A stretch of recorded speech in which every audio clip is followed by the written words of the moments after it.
You are not too powerful for a healthy relationship. You are just too practiced at control to risk being cared for.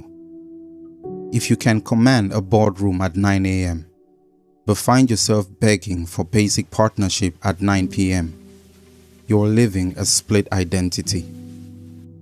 In public, you are the apex. In private, you are the infrastructure. You're experiencing the CEO-servant split, a silent collapse where your professional accolades have become a gilded cage, crushing your capacity for actual joy. And no one talks about what that does to a woman's soul. In this video, I'm going to show you why that split happens and how to test whether your relationship can actually survive it. You probably blame your standards or your ambition or the dating pool, but this isn't a personality flaw. It's a survival adaptation.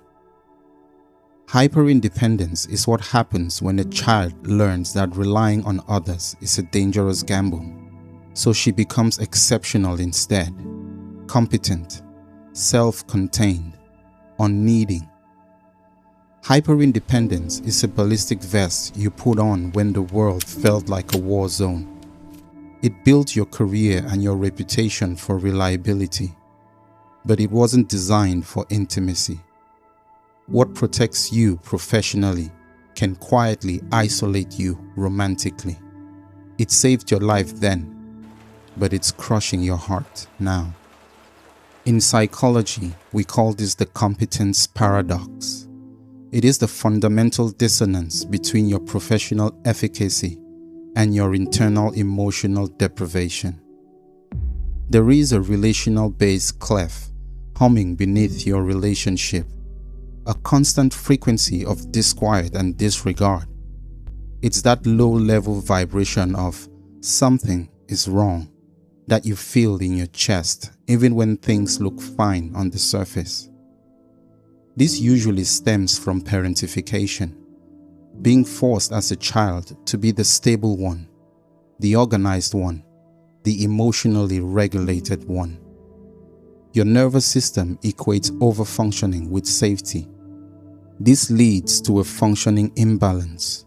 You don't necessarily choose underperforming partners. You choose familiarity. And familiarity means you are the one in the driver's seat. Because if you are the one planning, anticipating, and stabilizing, no one can catch you off guard with your incompetence. In your professional world, you are the leader. At home, you have unknowingly become the sole guardian of a shared life. Consider a woman. We'll call her Sophie. Sophie is the capable one. It might not be a boardroom. It might be a classroom, a hospital shift, a small business, or a job she tolerates to pay the bills. Sophie could be you. She handles it. Deadlines, schedules, appointments, groceries, birthdays, emotional temperature checks, you name it, she remembers. Now it's 8:47 p.m. The sink is full. The laundry is half folded. The trash is still by the door. Her partner is on the couch, scrolling, relaxing, unbothered. A glass tips over. Water spreads across the counter. He sees it. He doesn't move. She pauses. And then, without a word, she handles it. Because it's faster. Because it's easier. Because if she doesn't, it won't get done. And in that moment, something very quiet happens. It isn't anger. It's identity erosion. She's carrying cognitive debt. She has become a relational concierge, spending 80% of her mental bandwidth being the executive function for two people. She realizes she is not in a partnership. She is a supervisor. She's very, very tired. Her competence hasn't just solved problems, It has unintentionally created a space where her partner's managed passivity has become the only role left for him to play. Most relationship advice tells you to communicate your needs or work on your feminine energy. You probably already tried that. Here is the uncomfortable truth. Your overfunctioning is a bid for safety that inadvertently crowds out your partner's opportunity to contribute. When you take up all the air in the room, he stops trying to breathe on his own. You don't need more work. You need a strategic resignation from your role as manager. This isn't about letting your life fall apart. It's about letting the logistics fail so the relationship can finally breathe. By stepping back from the supervision role, you finally create the vacuum necessary for him to step up and demonstrate his own capability. If you doubt this, try a 7-day experiment in strategic non-action. Do not fix what he ignores. Do not anticipate what he forgets. Do not regulate what he destabilizes. Observe what collapses, what improves, what reveals itself. You aren't withdrawing love. You're withdrawing the artificial support that keeps that imbalance alive. This is the only way to determine if you have a partner who is simply waiting for an invitation to lead, or a dependent who is comfortable being carried. You aren't afraid of being alone. You're afraid of being helped, because being helped requires vulnerability, and vulnerability threatens the identity you built around being indispensable. But here's the paradox. Your success is not a barrier to love. It's the competence filter.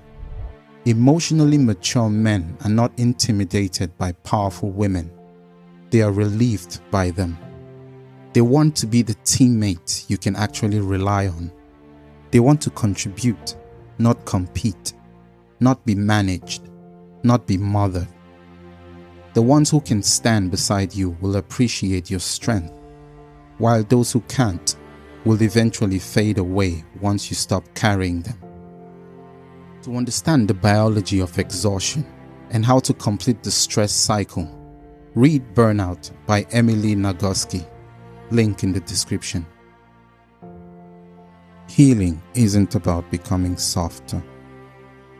It's about becoming regulated enough to stop overcompensating, to stop over-micromanaging. Remember, Sophie? Now imagine something different. Imagine a world where you are cherished without having to perform. Imagine coming home and not scanning the room for what's undone. Imagine not calculating who forgot what. Imagine resting without supervising.